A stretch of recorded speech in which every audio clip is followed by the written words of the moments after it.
Assalamualaikum, hai semua. Okey, hari ni Kak Zada nak share resepi kuih akok.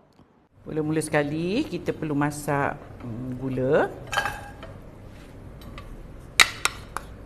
bersama dengan air. Masak hingga gulanya larut dan hingga mendidih lah.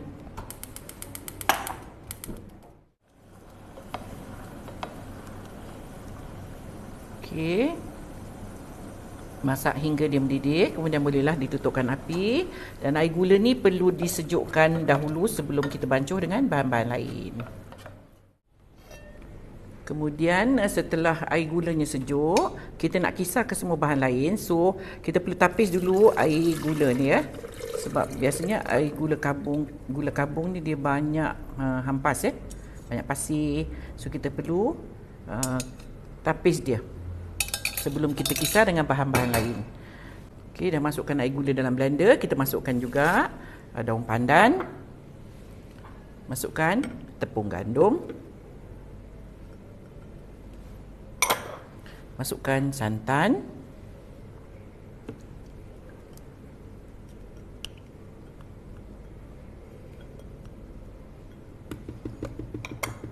Masukkan telur.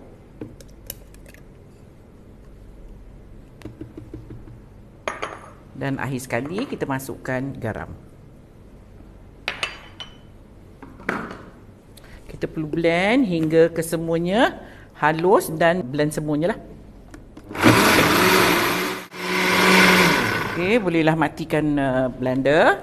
Dan kita perlu tapis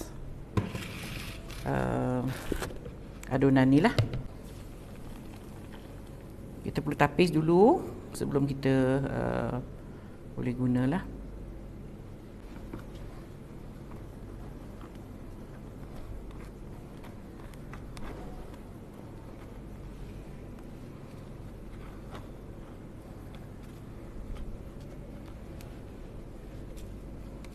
Okey. Okey, kita kena buanglah buih-buih yang ada ni ya. Buang sedikit buihnya. Sebab bila kita blend ataupun bila kita kisar telurnya akan jadi bubble lah. So kita buang sedikit buih ni.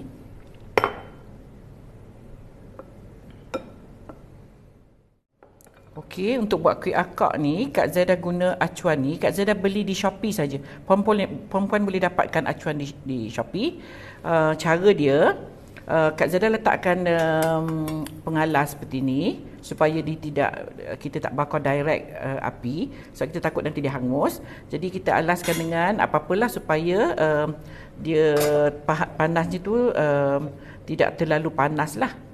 Okey, alright. So kita akan hidupkan apinya. Kita panaskan sebentar. Dan acuan ni nak ikutkan tak perlu sapu minyak. Tapi untuk yang first round kita letakkan sedikit minyak, selit aja minyak supaya dia tidak melekat lah. Okey, Kak Zada nak tuangkan adunan ni. Sebelum tuang ke dalam ataupun ke dalam bekas untuk kita tuang ke dalam acuan, perlulah dikacau-kacau ya supaya dia tidak mendap. Okey, kita tuangkan ke dalam bekas supaya senang untuk kita tuang ke dalam acuan.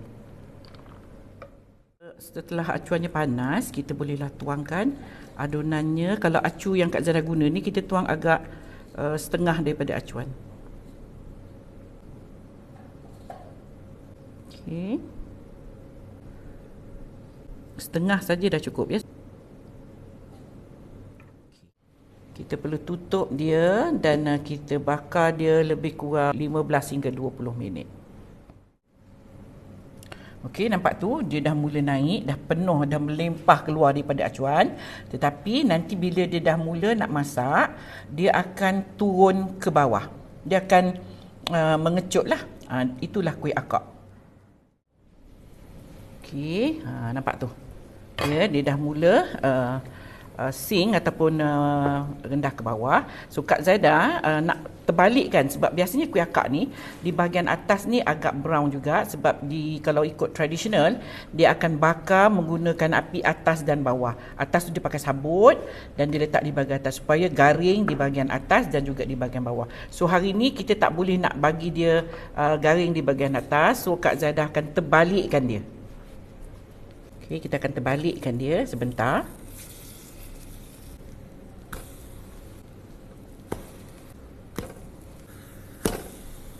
Kita akan bakar sebentar supaya bahagian atasnya tadi tu akan garing sikit lah.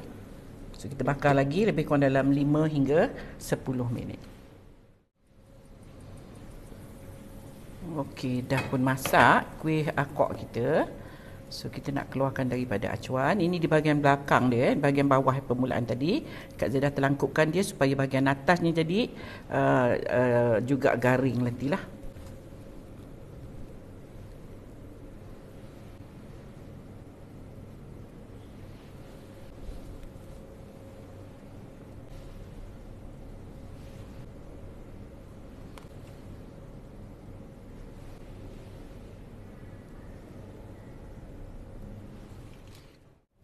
Alhamdulillah, siap dah kuih akak kita. Bolehlah dibuat minum petang ataupun nak buat minum pagi pun boleh. So, selamat mencuba.